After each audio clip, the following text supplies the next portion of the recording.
The gifts of nature emphasizes the essence of nature and the wonderful things that contribute to its loveliness.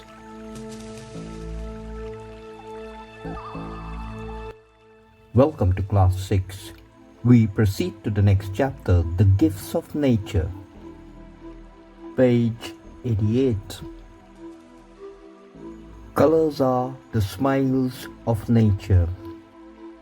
Many artists have displayed the beauty of the natural world around us.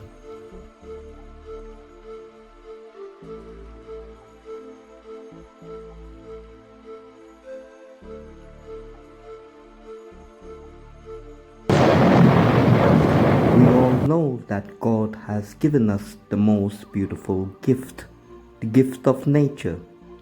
We have the long range of mountains, the wide oceans, the sparkling streams, the dense forests, the animals, birds and insects. We have colorful flowers, fruits, the earth we live on, and even the air we breathe.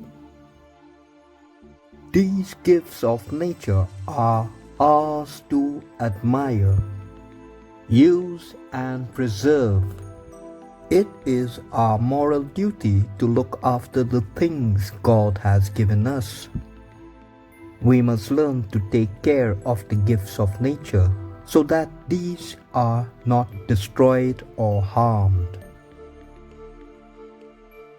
We must not use the gifts of nature for our selfish ends, but instead work to preserve them.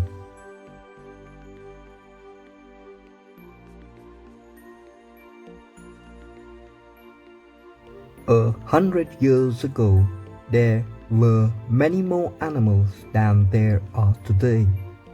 But over the years, hunters have killed them for sport or food in large numbers.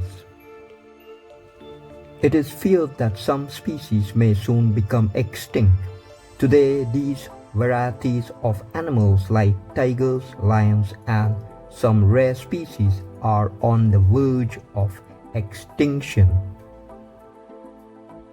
If we do not take care of these rare animals, there will soon be none left except in pictures.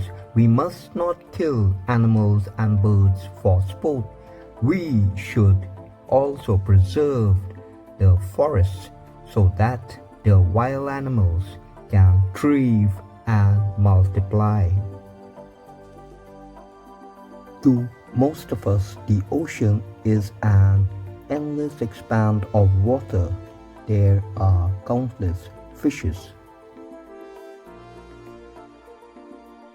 But today we are making the ocean dirty by throwing tons and tons of refuse into the river and oceans.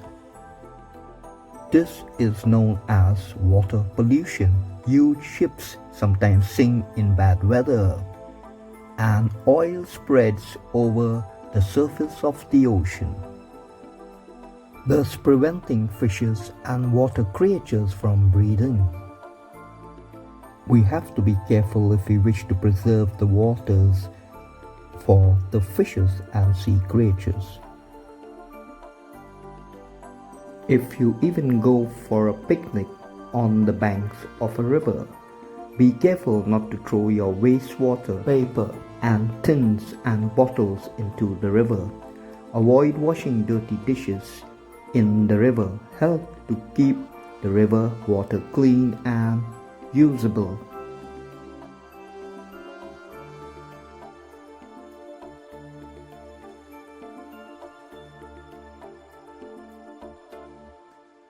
Trees are said to be gold.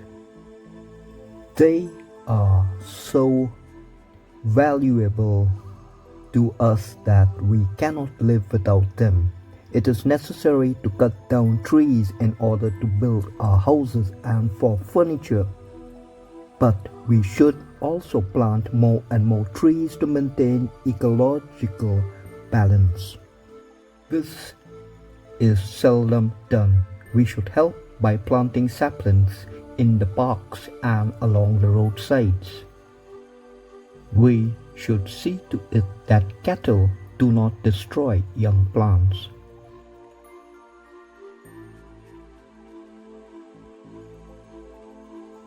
If you go out on a trek, remember to be careful when you light the campfire. The fire must be put out before you leave the camp to avoid accidental forest fires. We all admire flowers in a garden. A well-kept lawn is a joy to behold. In the city, a nursery of flowers is such a lovely sight. That makes us feel we should plant one in our home. When you go to the park for a picnic or a walk, you must not pick flowers from the plants. If you want some flowers, ask the gardener. He will tell you which flowers are ready for picking. Be careful not to step on the flower beds and remember not to take your pet or animals to the park. You know that bees and butterflies help to carry the pollen of flowers from one place to another. Like most insects, they have an important function in nature. Therefore, do not catch butterflies or destroy the hives of bees. Nature's beauty is for all of us to admire and enjoy. The moon, the stars, mountains and seas are a great source of beauty and inspiration to us. We must learn to appreciate this beauty and marvel at the wonderful handiwork of God.